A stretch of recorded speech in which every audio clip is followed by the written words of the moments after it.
Roxstars, how y'all doing? Long time no see. We here today to review Reasonable Doubt Season 2, Episode 2. So let's get to it, shall we?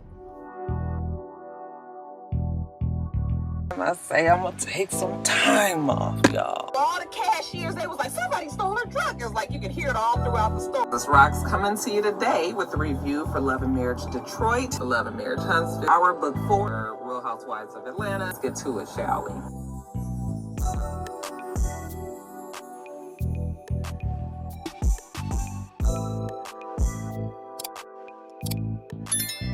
You guys, so this show starts with Jax and Lewis. Now they are in the bed, okay? And remember, at the end of last episode, we saw that Jax was telling Lewis that she cannot do this case. She can't represent Chanelle. So the fact that they're in this bed together, I'm thinking like, oh, maybe they finally did have an intimate moment. To me, all this bickering and shit, a lot of it probably would have been taken care of if you guys would just go on and knock one off real quick, because that sometimes is just what the pent up energy is. It's just like we need to release. All right. So the longer that you wait to have sex with your partner, sometimes that just makes it worse. And afterwards, you know what? Sometimes them problems just don't seem to be quite as bad as they was before. Niggas is just, you know, you all wound up and shit. You just need something to get knocked loose a little bit. That's all. So again, she wants them to move in. And, you know, that they're annoying. They are annoying. But I think she's feeling better that now that she has Corey on the team. I think his name is Corey Cash. Is that what his name is? I believe that's what the last name is. I'll look further as we go on. Anyway, she goes on to work. And she lets her assistants know, you know, she's adding Corey, you know, she's going to take the back seat. Corey's going to be the lead attorney on this. And at first, they're not feeling it. Okay, like, no, why? You're the girl. We working with you. You are girl. You know, let's do this. Until Corey walks into the door. Okay. Of course, the girl assistant, she was just like, oh, shit.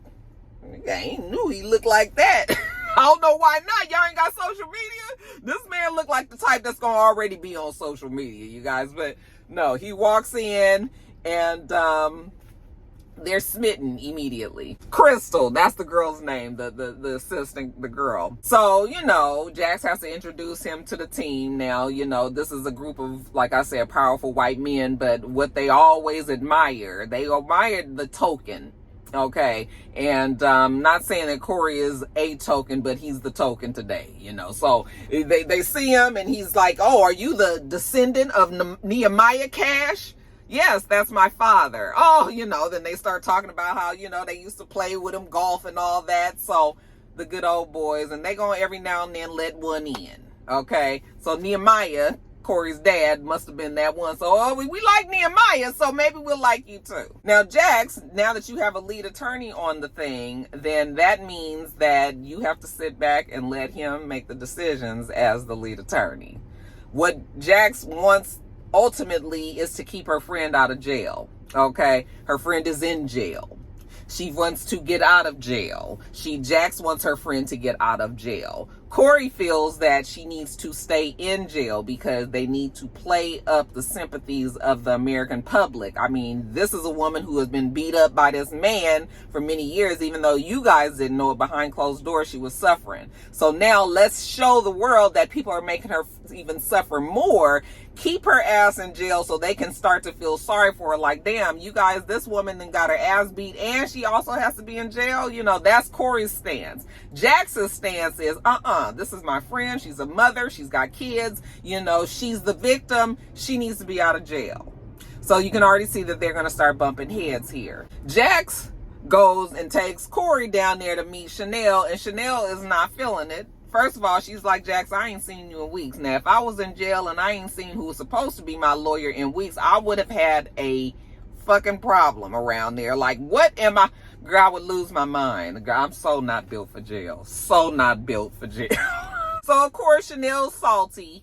And Jax tells her, like, I can't represent you. We're going to bring Corey in. He's going to do the job. Now, Chanelle don't want to hear it. So Jax, get out the room and let Corey have a conversation with her. And so Corey has a conversation with her and he softens her up, that she can relax with him and feel that she can trust him. I am your lawyer. I am going to be defending you. I need everybody to change their mind about you. All right. That is the reason why I feel that you need to stay in jail. Like, it's going to work for your favor. Just, I need you to get on board with this. Okay. I know it's difficult. He's asking a lot of her and all. And it don't hurt that Morris is fine. So I'm sure she was sitting up there thinking like, well, you know what? Maybe I can. I mean, maybe in a different world, not today I can get with you, but maybe later on. Okay. So, yeah, he's charismatic, so he kind of charms her into believing that she needs to stay in jail. Even Jax is surprised. What did you tell her? Okay, he was just like, whatever she needed to hear. So, now that Jax has that space, and she's not 100% dedicated to this case the way that she had been, you know, her and Lewis are in a good place again. Oh, we at the therapist, and we happy, and we laughing, and we talking. Things are going well. However, they still are not intimate. And it's like, why aren't you guys intimate? They just haven't had a chance to quite get around to it. So the therapist was like, you guys need a date night. Y'all, you know, get gussied up and go out and just spend the time, just the two of you together, and maybe you guys can reconnect. And also, let's move beyond the Damon situation. That was Michael Ealy's character. Let's move beyond him. He's out the picture. Let's just concentrate on y'all's marriage. So again, we back happy again, and you think that things are gonna go well until she finds out that Corey has told the press now what his plan is, which is that no, they not gonna bail her out. They gonna keep her in jail so America can really see how they are treating this woman. Okay, this is called strategy. And of course, Jax is like, we ain't nobody said that we about to keep this girl up in jail. Are you crazy? She feels that bail needs to be posted, and Corey doesn't. So Jax's whole thing is like, she has babies. You know, she needs to be home with her kids. Girl, you're not even with your kids. Your kids most of the time be with their damn daddy. Girl, take some of your own advice. So Jax is not even really trying to pay attention to what Corey is saying. So her and her friends, you know, which are also Chanelle's friends, or Chanelle's cousin and another close friend, they are trying to figure out how they can raise money. Child, they're trying to sell Jordans and watches and all that. So even has this, who was that boy? What? Oh, he was in, I think he was in The Game. I kept on looking at him and I was like, where do I know that boy from?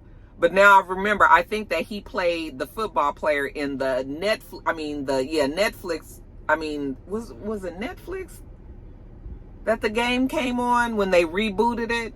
I think that he was on that show. I kept on looking at him like, who is he? Yeah, I think that's who that is. But anyway, they trying to get the son to help out with it and everything. All right. They still ain't got enough money for the bail. We never found out what the bail amount is, but some Jordans was not going to do it. Even at $10,000 a pop. Okay. So one of the friends, who is also Chanelle's cousin, I believe, is begging and pleading and crying to her husband, please, can we put the house up? You know, Chanelle is my girl. That's my cousin. I cannot let her stay up in jail. I mean, she is boohoo crying. And I love the fact that her husband was just like, listen, I love you. And I love the fact that you really want to help your friends. And that's probably one of the best things about you. However, I am not willing to put my family's life, and the roof over their head on the line like that. Like, no, you're not going to be able to get this money out. Please, please, please. I can't let her sit up in that jail no longer, please. And he was just like, I understand that you're crying and you're very hurt about it. But he still was very firm. We absolutely are not putting up this money by putting our house on to let her out of jail. Now, we know for a fact that that's what the damn man said. But next thing we know, Chanelle is getting her ass out of jail. So I think we can very safely assume that the cousin probably went behind her husband's back and put that house up. All right. Now, I don't know why you felt that you needed to do that. I mean, there's plenty of y'all friends. Ain't nobody else trying to put their house up for that. So, I mean, I get it. That's your cousin and everything. But, girl, you got to remember priorities, that you got your own family that you about to fuck up. Okay. But hindsight is 20/20. They ain't got to the end of the show like we have. So, of course, Jax is pissed about that because that is not what his plan, that was not what his strategy was. And, of course, that is what he had already explained to Jax. So, he had already told her what he wanted to happen. She went behind his back and did something else. So, he's pissed about it. And, of course, this comes after a beautiful date night that Lewis and Jax had. You know, they had got all gussied up and went for date night, and it was quite heavy and heated. You know, even thought that maybe they would have sex that night, considering how heated and heavy it was, you know. But alas, no, it looks like they still didn't have sex. At least I thought maybe they did, but y'all, they didn't. So anyway, she gets up and she's about to go to work, and then here come Corey, and Corey is steamrolled mad. Like, this nigga is mad. Like, I thought I told you that the girl needed to stay in jail. Well, Jax was like, no, she did not need to stay in jail. So we bumping heads. Corey getting loud, more frustrated with Jax. Like, why did you even bring me in? Okay. Yeah, it's getting loud, it's getting heated, and then here come Lewis. You know, I suggest you take some of that bass out your voice. All right. Corey was like, then ain't nobody about to get over here. I am a professional. I got way more to lose than you. I wasn't about to fight your big overgrown flat top head ass anyway with your ill-fitting clothes. And every time I look at Lewis, I just be like, man, if we could just, what we doing with the head? Can we either shave the sides, cut it down? I mean, you can still rock a high top fade if you want to have an ode to the 80s and 90s and everything, but at least get it tight. Okay, he always looked like somebody who missed his barber appointment. But, you know, I will say that I was like, oh, well, at least Lewis, we know he not no 100% pushover. Okay, because Jax seemed to have his number all the time. I mean, he always on the losing end. So, I mean, at least we know that he's not afraid to defend his woman. Corey was just like, oh, whatever. I was leaving anyway, you know. And then Lewis looks at Jax and was like, you know, if he come over here with that shit again, I'm going to show him what a real nigga. You want to meet nigga? Here, nigga. Nigga is. Okay, nice to meet you. So, yeah, Chanelle's home. The kids are happy. You know, oh, we here and they going to celebrate and, you know, sit down and we going to sage the house. Okay, cleanse the house and make sure that all the evil spirits and stuff. I couldn't even be up in that house. Even if I knew that I had killed somebody myself, I would have been like, I can't be in here no more. It don't have the same something. It's going to keep on bringing me back to that moment. I see that little area where I know the man died, and that's going to be a problem. So, yeah, I'm not even trying to, you know, I'm not even trying to be in this house no more. But a sage is gonna have to do. So we got the devil's cigarette. And you know, she's cleansing the house or whatever. Amen. They was like, girl, you don't amen to that. And Chanelle, again, all over the place. She don't know if she want to cry or if she want to laugh. I mean, yeah, I guess sis is going through it. What keeps coming up and what's increasingly starting to be obvious is that Chanelle probably looks like she staged a coup here, because the Asian assistant, he is still doing his job, which is investigating to see like where the holes might be in this case. He's uncovered that there's been some money, $30 million worth of money that has been moved around and moved into some accounts that at first they thought that it was JT that moved that money. But turns out it wasn't really JT who moved that money. Jax and Lewis again in therapy. Okay. Spirits is high again. They did have a great date night. It was wonderful. Okay. But if you thought that they had sex that night, you would be mistaken, because they didn't. It's just like, how hard is it to fuck? All right. And immediately, the session that went so well at the beginning, it crashes and burns, because then they start arguing again. I'm telling you, all we need is one good finish. One good finish, and all these emotions would go away. It ain't that difficult, y'all. So the therapist is getting tired of this. Listen, I'm gonna give you guys a homework assignment for this week. All right.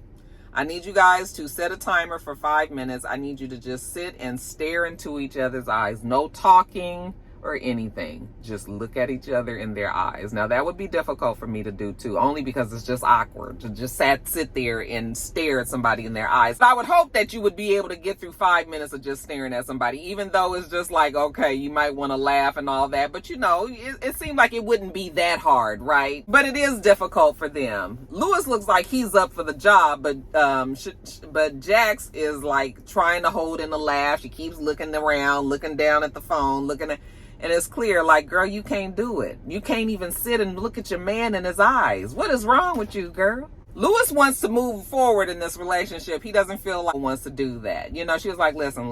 I know all of this is about you getting your dick wet. Okay, it's gonna be all right. We gonna do it eventually. I know it's been a long time. And he was just like, yeah, it ain't as long as you think. And I loved when he said that. Because at first she was just like, what? What you mean? And I was like, ooh, scratch the neck, you molded. Girl, you ain't the only one around here getting it on. So, you know, that means that the homework that started off a little bit promising, it has gone down the drain, okay? Lewis leaves out. She's having these night terrors and everything. He's actually asleep on the couch. Yeah, so it's like one step forward, 3 steps backwards. That's what always happens with these two. The next day, he's still there, okay? Are you going to the funeral? He was like, yes, JT is my friend, even though your friend killed him. Yeah, I was just asking. Okay. She's surprised he was still there. He was like, yeah, I didn't go home. I still stayed because he's still trying to work this shit out with Jax. It's going to be the story of their life this whole season. Him always trying to make sure he stick around for Jax. So these two ain't really seeing it for each other. Now the funeral, you guys. Another thing to me, which was really crazy, was the fact that Chanelle, who is the accused murderer of her husband, would show up at the funeral. First of all, if I was JT's family, cousins, baby, she was gonna catch a beat down that day. Bitch, you better not show your ass up. I don't give a damn if y'all got kids together. And as the mother of JT, I wouldn't even have been accepting that. Like, no. She absolutely cannot be in here. Let them kids come. It's enough family around here to take care of these kids. But the mama can't be there. I don't give a damn if them kids are scarred by it or not. No. So the fact that she was dressed up, you know, they're all like, it's going to be really difficult. You know, you can hear it's a lot of press, a lot of people there, a lot, you know, that they're trying to shield her from. But no, girl, why would you put yourself through that and go to that man's funeral and you killed him? Absolutely not. And the mother pulls her to the side and was just like, yeah, you know, if it was up to me, you wouldn't be here. I just did this for my grandkids. I would have been like, fuck them kids. The murderer of my child is not going to be sitting up in the church. I don't give a damn how much forgiveness God is asking me for at this moment. No. Now, while all this is going on, Corey goes to see that new DA. And him and the new DA probably have a lot of things that are alike that Corey is able to pinpoint, you know. What Corey wants to know, though, is why all this movement? You know, if you was a DA and you were happy where you were, now why all of a sudden you done showed up here? Like, what happened back there that you running away from? Oh, touche. Maybe you might be on to something. She ain't gonna let you know that right now.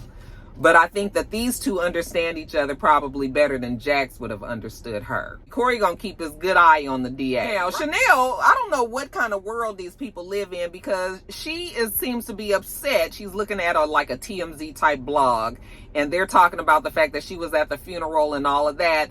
And, you know, of course, social media, you know, on a good day can be quite, they can be quite mean. So you can imagine what they're saying in them comments. You know, Jax is like, the first rule of thumb is stay out of the comments. Don't read these blogs. Don't get on social media. Chanelle said that she felt like if she went to the funeral, that was going to close the chapter for her and then she could move forward. I don't know why you thought that. Like, in what world do you think that was going to happen? That's your form of therapy? That's your form of closure? You going to the man that you killed, his funeral?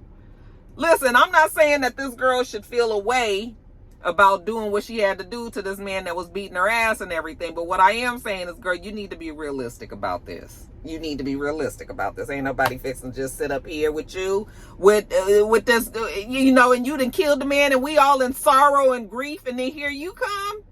She lucky she didn't get her ass beat at that funeral, I promise you. Maybe the mom or her immediate people wasn't gonna do nothing to her, but you know, you always got some of these rough around the edges cousins and shit. Extended family that's willing to do the job for you. Yeah, I'd have put them on her. That's terrible, huh? But that's the truth. So after Jax leaves Chanelle makes this call. Hey, we don't know who she calls, but she's like, hey, remember that thing that we talked about? Yeah, right. I'm ready. Now what do that mean, Chanelle? Well, let's think about it. They said that she killed the husband, watched him die, They said that $30 million have been moved on these offshore accounts or whatever. And now they know that it was not JT who moved that money. So what exactly do we expect to think with this? Chanelle moved that money. JT had no idea. If Jack's sixth sense didn't perk up at that moment, then Jax, I don't know what kind of lawyer you are. Okay, friend or not, it's time to meet the reality. Now, when the assistant had told Corey that, Corey was just like, yeah, I need to talk to Chanelle about this. All right, because what is this money? Where did she move it? What's going on with that? You know, and Corey is starting to get this feeling like, oh my God, Jackson got me involved in this case, and it's way more in depth than just the surface of this woman killed her husband. Okay, Jax, what have you gotten me into? We see Janelle. Janelle goes by her cousin's house. I think her name was Sally. She goes by Sally's house. Girl, thank you so much for everything. You know, oh yeah, girl, you my cousin. You know, I couldn't let you stay in jail, such and such. Yeah, so like I said, this girl didn't put up her damn house to let Chanelle out. It's going to fall apart. The house of cards is going to fall down. Now back to Jax and Lewis, child. They at the house. We on today. You know, it's off one day, on the next. Or sometimes it's off and on in the very same day. But right now we on. They sharing a cigarette. You know, Jax is thanking Lewis for being patient with her and for being there. And, you know, he really wants this to work. She is having a hard time. Her emotions is everywhere. But she just needs to know, like, are you going to continue to punish me? And when she said that, I was just like, okay, so maybe she's acting out. You guys, I really am trying to like Jax more. So I'm trying to put my mind in her mindset. You know, when she said, are you going to keep trying to punish me? So like her way of getting back at him is to do things that's in his face to make him mad. And his thing to get back at her is to leave. And, you know, and he knows that that's what hurts her and hits her. You know, so she's like, are you going to keep on with this going back and forth thing? And I guess he probably was like, well, you going to keep on fucking randoms everywhere? Like, you know, anyway, she wants to know about this woman that he said that he had sex with. Like, who is it? Oh, nobody important. She was like, is it somebody I know? Could be not. But he shakes his head no. I was like, wrong answer. Of course, now she's emboldened. Like, oh, now that I know somebody else wants you, you know, maybe you might be somebody that's wantable. Does she do this to you? She got the feeling on him. He was like, well, as a matter of fact, she did. That's what it do when you about to have sex. And then she was just like, oh, you know, so how did you fuck her? And he was like, you want to know? And I was like, this is not sexy to me. Now, I will tell you that there have been plenty of great sex scenes on this show. Last season, it was full of them. Seeing these two have sex for some reason does not give me the steam that she's had with other people that she's had sex with, right? So he turns her around and he does it to her and everything. And I was just like, I mean, I know we just all needed to get one off. I do understand that, but this ain't really the intimate moment that I was expecting between a couple that haven't had sex for months and wanted to work that path back to each other and meet each other on that intimate level and all. Like you guys just did a fuck. I mean, you were turned around. You didn't even gaze up into his eyes lovingly or nothing. I mean, he turned you around and he ramrodded you. So I was just like, I mean, I guess. I mean, people can't be too choosy. I mean, you know, you got some. But I was just like, that wasn't really it, girl. But I mean, I guess. But you know, next morning, everybody's happy. So, I mean, I guess that's good, right? You do it, you do it. She loves him. She tells him that she wants him to move back in. You know, he agrees. He's going to finally come back. I mean, you might as well. The kids know you there every day, too. So, like, well, who are we trying to fool here? Okay? Things are good. Then the phone rings. Go on and answer, baby. I ain't going nowhere. Famous last words. It's Corey. And Corey is quite upset. You know why? He can't get in touch with Chanelle. Where the hell is she? You the one that got out of jail, so I expect you to know where the bitch is at all times. Well, hell, she don't know. She been wrapped up over there, you know, with her man. Okay, but she's sure that it's just a quick phone call. Child, they go over there and find that Chanelle gone, didn't even take her kids, and left a note that says, Mommy had to go away. I will always love you. Okay? and bone the fuck out. And we're assuming with that $30 million in tow. I said, Jax, girl, you was played. Okay? Sally, girl, you was played. Because even with the $30 million that Chanelle got, she can't send that money to you. They gonna know immediately who sent you all that money to get that house back together. So here you done lost this damn house that you wait till your husband find out about that girl. But she done ran off with $30 million of JT's money. Yeah, Jax and Corey, they fucked. So this is why I think that the show is going to be better this season. Because I feel like there's going to be a lot of layers that we need to unravel here. On the surface, they want us to just feel like Chanelle is just this awful person. I can see that, okay? And maybe she might be, but it's going to be entertaining to know, you know, what was the reason and how they got to this point. And I'm assuming that we'll probably get some scenes, some flashback scenes between her and JT and everything that kind of explains their relationship a little bit more. We know that the man was an asshole. Okay, we definitely know that. But we gonna start to delve a little bit into what Chanelle got going on as well. And I think Jax is going to be able to get knocked back a few pegs because, girl, if you would have listened to Corey, we wouldn't be in this mess in the first place. So I think that the story is way more rounded this time. It just seems like it's more depth to the story. It's more background to the story. It's like we know the characters a little bit more. So that's why I feel like this season is going to be better than last season. But you guys let me know what you think. We are going to be we're going to be reviewing we're going to be reviewing this show every Sunday. Okay, so right now the schedule is going to be this on Sunday, Top of the Blogs on Tuesday and Friday. And when Power comes back, then we'll have to adjust it again. But that's what it is right now, okay? So Tuesday, Friday, and Sunday is what we got on the menu now. Okay, y'all let me know what y'all thought about all that. And we're going to get on off of here. Make sure you thumbs up the video, comment, and subscribe to the channel if you haven't already. I am Roxanne. The channel is itsrox. Everything else I do will be in the bottom bar. All right. So I hope that you have a wonderful, wonderful rest of your day, and I plan on doing the same. Until next time, Roxstars. Bye.